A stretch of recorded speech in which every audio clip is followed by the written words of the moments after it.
So who talks first? You talk first, I talk first? So who talks first? You talk first, I talk first. I had to do that. I love that. I had to do that. I love that. I've just fallen in love with your opening. So, this is our first video. You don't know us. I'm Devon. He's Joe. We just walked out of Now You See Me Too. The second act. Hopefully the final one. There's a third one in the works on this movie. I know there and is. I hope that movie magically disappears. You're funny, Devon. No, you know what? This movie sucks.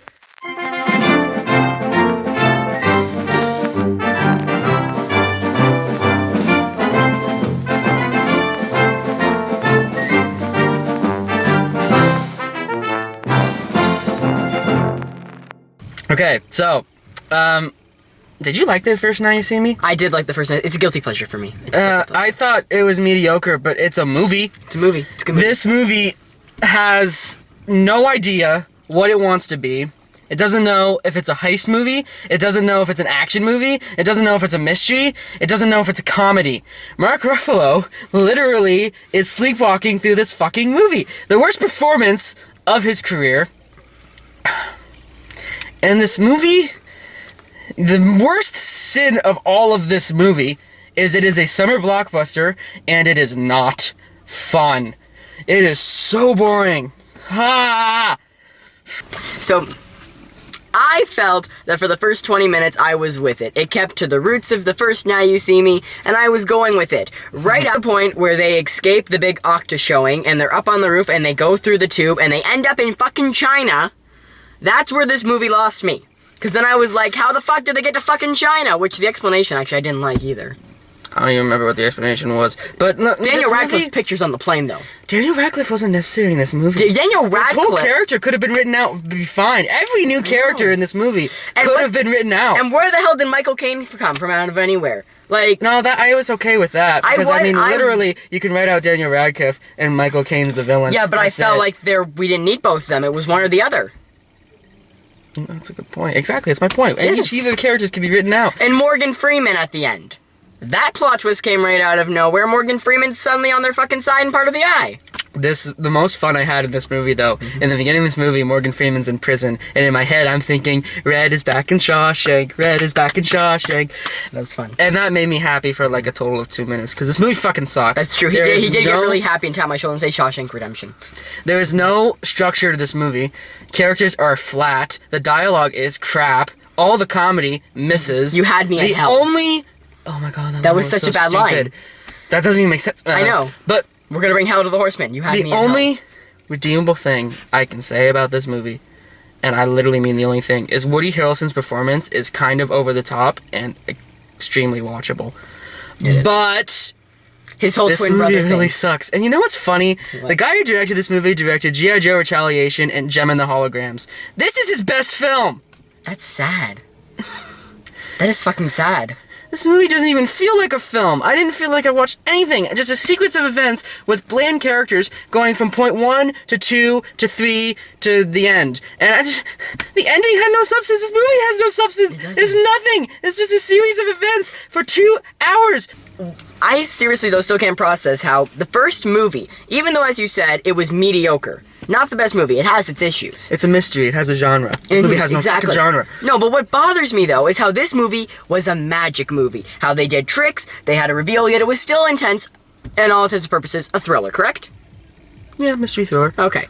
This movie, like... How the hell did it get there? This movie is just nothing but them going from, like you said, point A to point B, not knowing what the hell is happening. There's like 5 tricks in the whole entire movie. There is no... The tricks are more like special effects. They are, exactly. Like, honestly, it's like, hey, this is how we did the special effects to the movie. There is no captivation to the audience at all. And it becomes an action movie out of nowhere. Like, there is a scene in the Chinese market where Mark Ruffalo gets into a big fight sequence. Out of place. The directing and camera work is sloppy and terrible. It's just shaky and everything. I had no idea what was going on. I zoned out for that fight scene because I didn't know what the fuck was happening. And that happened in every single action sequence when they're throwing them out of the plane. A, what the fuck was that?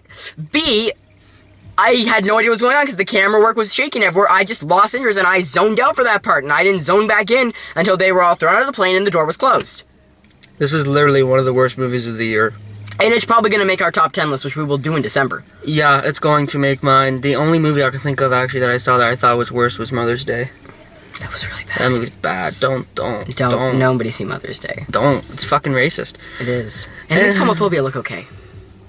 Yeah. It makes racism look okay. Yeah, that too. But, we're getting off topic. Yeah, we are.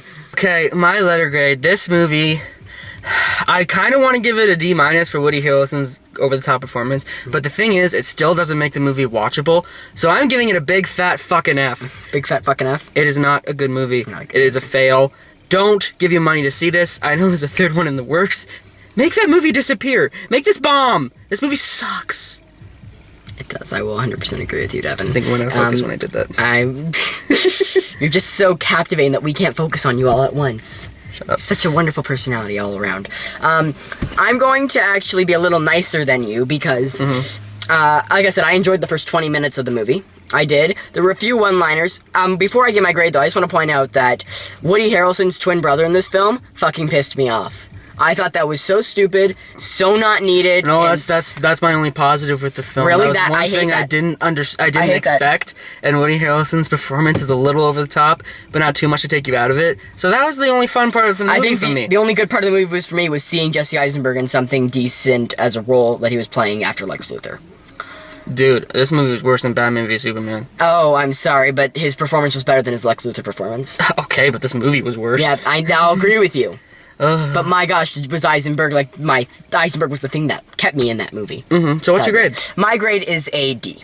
Okay. I'm giving it a D. This movie, one more thing just before we go, this movie has no idea what continuity is. You watch this movie with your brain on, and I know it's a blockbuster, you're not supposed to do that, but make the movie fun!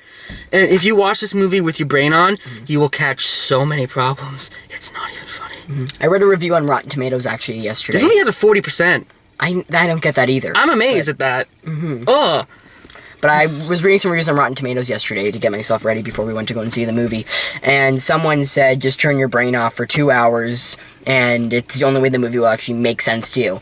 But if the movie's fun, this movie's not fun. I don't even... I think those people on Rotten Tomatoes are being too nice. And Rotten Tomatoes is never too nice. Yeah, really. I mean... God. Well, that's our review for this movie, and this is our first review, and I'm sorry it's negative. Don't see this movie. Do not see this movie. I don't recommend this movie. You don't recommend this movie? Not good. I hate it. I hate it. I hate it. I hate it. I think I'm gonna get there soon the more I think about it. Anyways, we're Joe and Devon. We'll see you next time. See ya.